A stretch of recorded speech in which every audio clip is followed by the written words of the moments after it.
Assalamu alaikum students. Today we are going to start chapter number 2 structure of atom. इसकी revision में आज हम revise करेंगे page number 27 से लेके पेज नंबर 30 में जो टॉपिक हैं। सबसे पहले जो है वो हम स्ट्रक्चर ऑफ एटम को देखेंगे। एटम के बारे में जो है वो कुछ जो है वो पॉइंट्स उनको डिस्कस करेंगे। उसके बाद डिस्कवरीज हैं कैथोड रेज और इलेक्ट्रॉन की डिस्कवरी ऑफ प्रोटॉन और डिस्कवरी ऑफ न्यूट्रॉन, इनके प्रॉपर्टीज़ के साथ आज हम इनको डिस्कस करेंगे।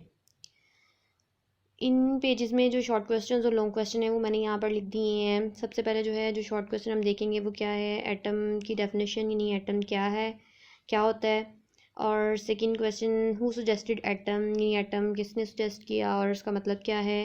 What is plum pudding theory, who discovered electron proton neutron, describe some properties of cathode and canal rays. यानी इन शॉर्ट क्वेश्चंस को आज हम जो है वो डिस्कस करेंगे।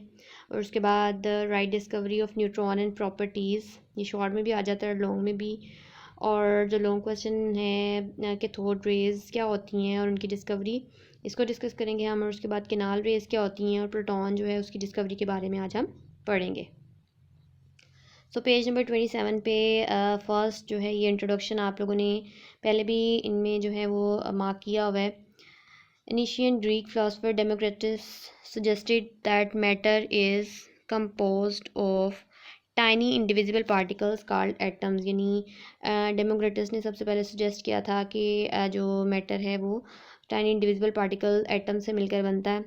और the name atom was derived from the Latin word atomos, लतीनी ज़ुबान का लफ्ज़ है एटमस, उससे इसको डिराइव किया गया है। और जिसका मतलब क्या होता है, इंडिविजिबल है। ये आप लोगों ने एमसीक्यूज़ के लिए मार्क किया हुआ है। और उसके बाद in the beginning of 19th century John Dalton put forward atomic theory. John Dalton ने जो है एटॉमिक थ्योरी जो है पेश की थी, जिसके मुताबिक क्या था कि all matter is made up of very small individual particles called atom. उसके बाद जो है वो एंड ऑफ 19th सेंचुरी ये कंसिडर किया जाता था कि एटम्स जो हैं कैन नॉट बी सब divided. However, in the beginning of 20th century, experiments performed by Goldstein, J.J. Thomson, Rutherford, Bohr, and other scientists reveal that atom is made up of subatomic particles like electron, proton and neutron। तो इन subatomic particles, इन electron, proton और neutron की properties जो है वो हमने यहाँ पर discuss करनी है। सबसे पहले जो है वो एटम का स्ट्रक्चर जो डाल्टन ने पेश किया तो उसने क्या कहा था कि an atom is an indivisible hard and sphere. और यानी एटम जो है वो इंडिविजिबल पार्टिकल होते हैं जो मज़ीद तकसीम नहीं होते, हार्ड होते हैं, डेंस होते हैं, स्फीयर लाइक होती है इनकी शेप। सेम एलिमेंट के एटम्स जो हैं वो एक तरह के होते हैं और ये मुख्तलिफ तरीके से मिलकर क्या बनाते हैं, कंपाउंड बनाते हैं। In the light of Dalton atomic theory, अब डाल्टन की इस एटॉमिक थ्योरी को जो है वो जेन में रखते हुए डिफरेंट साइंटिस्ट ने जो है वो डिफरेंट एक्सपेरिमेंट्स परफॉर्म किए। इन द लेट 1800s और अर्ली 1900s में साइंटिस्ट डिस्कवर्ड न्यू सब एटॉमिक पार्टिकल्स। अब यहाँ से जो है वो आपने बताना है कि सब एटॉमिक पार्टिकल्स जो हैं वो किस किसने डिस्कवर किए थे। 1886 में गोल्डस्टेन ने डिस्कवर किया था पॉजिटिवली चार्ज पार्टिकल प्रोटॉन्स को। 1897 में जे थॉमसन ने जो है वो नेगेटिवली चार्ज पार्टिकल्स इलेक्ट्रॉन को डिस्कवर किया। और उसके बाद जो है यानी यहाँ तक आप बताएंगे इलेक्ट्रॉन प्रोटॉन जो है उनको किसने डिस्कवर किया था। यानी प्रोटॉन को डिस्कवर किया था गोल्डस्टाइन ने 1886 में और इलेक्ट्रॉन को डिस्कवर किया था जे थॉमसन ने 1897 में। उसके बाद आगे है जी प्लम पुडिंग थ्योरी। यहाँ से आप लोगों ने बताना है Thompson put forth his plum pudding theory. He postulated that atoms were solid structure of positively charged with tiny negative particles stuck inside. It's like plum in the pudding. यानी उसने कहा था कि एटम जो है एक सॉलिड स्ट्रक्चर होता है, पॉजिटिवली चार्ज होता है, जिसके अंदर जो है वो नेगेटिव पार्टिकल्स स्टक होते हैं, उसके अंदर जो है एम्बेडेड होते हैं और बिल्कुल ऐसे ही जैसे प्लम्स जो हैं पुडिंग के अंदर एम्बेडेड होते हैं। उसके बाद द कैथोड रेज और इसकी डिस्कवरी है, ये लॉन्ग क्वेश्चन में इसकी डिस्कवरी के बारे में आता है। 1895 sir William Krug performed experiments by passing electric current through gases in a discharge tube at very low pressure. He took a glass tube fitted with two metallic electrode। ये जो नीचे आपको डायग्राम नज़र आ रही है, क्या ये ग्लास ट्यूब है, शीशे की बनी हुई ट्यूब जिसमें दो मेटालिक इलेक्ट्रोड्स लगे हुए हैं, which were connected to a high voltage battery. The pressure inside the tube was kept 10 raised by -4 atm। यानी इस ट्यूब के अंदर जो है प्रेशर बहुत ही लो कर दिया गया जो कि 10 की पावर -4 atm है। When high voltage current was passed through the gas, shiny rays were emitted from the cathode which traveled towards the anode as shown in the figure। अब जब यहाँ से ये कैथोड और ये एनोड, कैथोड जो है ये बैटरी के पॉजिटिव नेगेटिव टर्मिनल से अटैच होता है, यानी नेगेटिव टर्मिनल और बैटरी को हम कहते हैं कैथोड और पॉजिटिव टर्मिनल और बैटरी को हम कहते हैं एनोड। अब जब यहाँ से करंट पास की गई तो देखा कि शाइनी रेज जो हैं वो निकलती हैं और जो कैथोड से निकल कर किस तरफ मूव करती हैं, एनोड की तरफ। These rays were given the name of cathode rays, तो फिर इन रेज को नाम दे दिया गया कैथोड रेज का, as these were originated from the cathode, क्योंकि ये कहाँ से निकल रही हैं, कैथोड से।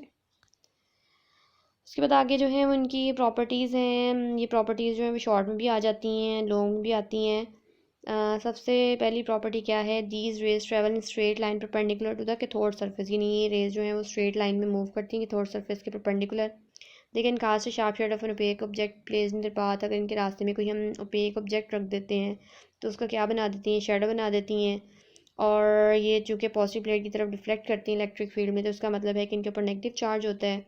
और अगर इनके रास्ते में जो है वो कोई ऑब्जेक्ट रख दिया जाए तो उस ऑब्जेक्ट का ये क्या कर देती हैं, टेम्परेचर इंक्रीज़ कर देती हैं। जे थॉमसन ने जो है वो डिस्कवर किया था इनका चार्ज ओवर मास रेशो यानी E/m ratio. Light is produced when these raise hit the walls of the discharge tube, यानी जो है रेज जब डिस्चार्ज ट्यूब की वॉल के साथ टकराती हैं तो वहाँ पर जाकर ग्लो करती हैं, यानी लाइट प्रोड्यूस करती हैं। और 7 वाली प्रॉपर्टी क्या है, it was found that the same type of rays were emitted no matter which gas and which cathode was use in the discharge tube. यहाँ तक जो है वो आप लोगों ने बतानी है इसकी properties.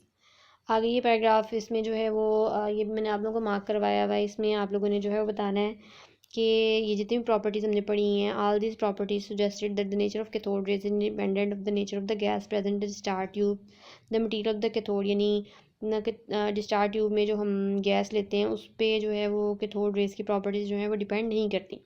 The fact that they cast the shadow of an opaque object suggests that these are not rays but they are fast moving material particles.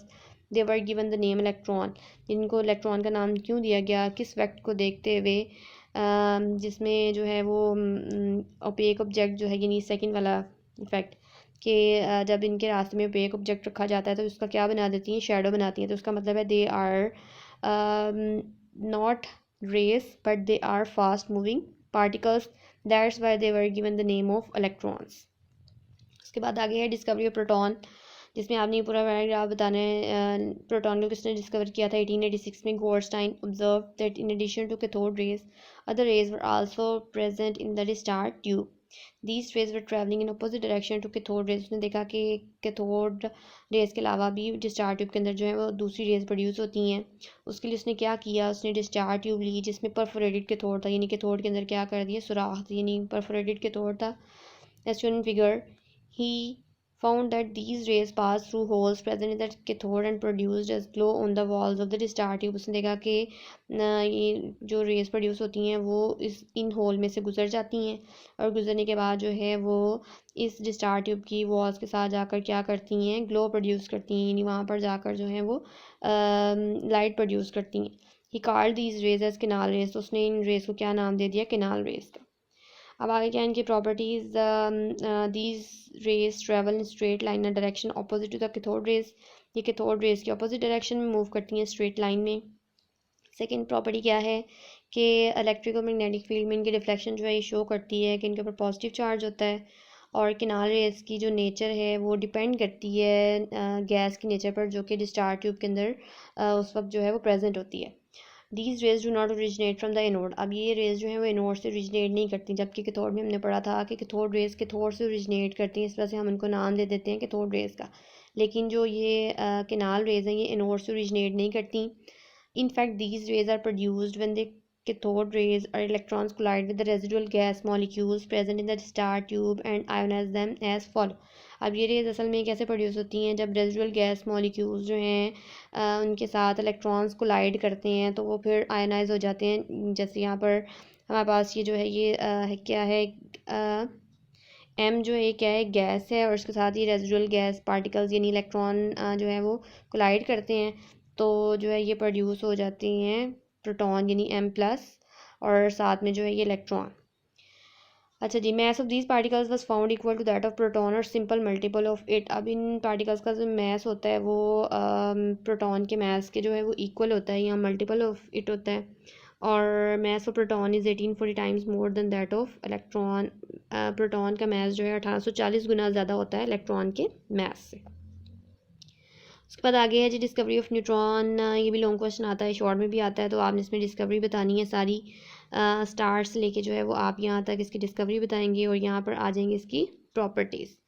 Rutherford observed that atomic mass of the element could not be explained on the basis of the mass of electron and proton only। यानी Rutherford ने observe किया था कि अगर हम atom का mess निकालते हैं तो इलेक्ट्रॉन और प्रोटॉन के मैस से जो है वो उसका मैस नहीं निकलता, बल्कि क्या होता है कि कोई और पार्टिकल भी एटम में मौजूद होते हैं। तो in 1920 predicted that some neutral particles having mass equal to that of proton must be present in an atom. इसने कहा कि जो है एटम के अंदर एक और पार्टिकल जो है प्रेजेंट होता है, न्यूट्रल पार्टिकल, जिनका मैस जो है प्रोटॉन के मैस के तकरीबन बराबर होता है। तो इस वजह से साइंटिस्ट जो है वो फिर इसको तलाश करनी, न्यूट्रल पार्टिकल्स की जो है वो तलाश में जो है वो मसरूफ़ हो गए। इवेंचुअली 1932, तो फिर 1932 में चैडविक ने जो है वो डिस्कवर किया था neutron when he bombarded alpha particles on a brilliant target. अब यहाँ से शॉर्ट क्वेश्चन में भी आपने बताना है कि 1932 में चैडविक ने डिस्कवर किया था न्यूट्रॉन। तो डिस्कवर कैसे किया था? When he bombarded alpha particles on a brilliant target he observed that highly penetrating radiations were produced। these radiations were called neutron। यानी ब्रिलियम के ऊपर उसने जो है वो अल्फा पार्टिकल्स को क्या किया था, बम्बार्ड किया था, तो जिससे जो है वो हाईली पेनिट्रेटिंग रेडिएशंस प्रोड्यूस हुई थी, जिसको उसने नाम दे दिया न्यूट्रॉन का। अब इनकी प्रॉपर्टीज़ क्या हैं? न्यूट्रॉन्स के नो चार्ज, न्यूट्रॉन के ऊपर कोई चार्ज नहीं होता, ये न्यूट्रल होती हैं। दे आर हाईली पेनिट्रेटिंग, ये बहुत ज़्यादा पेनिट्रेटिंग होती हैं, यानी किसी भी बॉडी में जो है किसी हद तक जो है वो पेनिट्रेट कर जाती हैं, बहुत ज़्यादा जो है वो स्ट्रॉन्ग होती हैं। Mass of these particles was nearly equal to the mass of proton. और जो न्यूट्रॉन ये पार्टिकल्स जो हैं इनका मैस प्रोटॉन के मैस के क्या होता है, तकरीबन बराबर होता है। ओके स्टूडेंट्स, आज की आपकी डायरी आप लोगों ने पेज नंबर 27 से लेके पेज नंबर 30 तक जो भी शॉर्ट क्वेश्चंस हैं और जो लॉन्ग क्वेश्चन है डिस्कवरी वाला प्रॉपर्टीज़ के साथ आप लोगों ने इसको अच्छे तरीके से लर्न करना है।